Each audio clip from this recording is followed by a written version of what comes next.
ఈరోజు ఈ చెరువులలో ఉన్న అక్రమ కట్టడాలను కూలగొడుతున్నాము.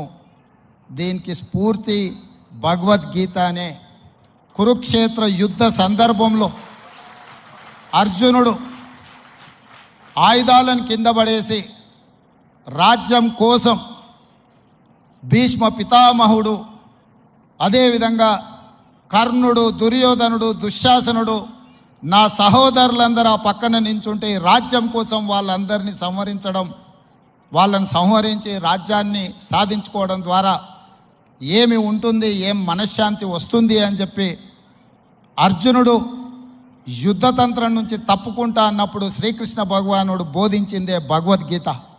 చంపేదెవరు, చంపించేదెవరు? లోక కళ్యాణం కోసం నీ బాధ్యతను నెరవేర్చాల్సిందే. ధర్మం బ్రతకాలి, అధర్మం ఓడాలి అంటే నువ్వు యుద్ధం చెయ్యాల్సిందే అనే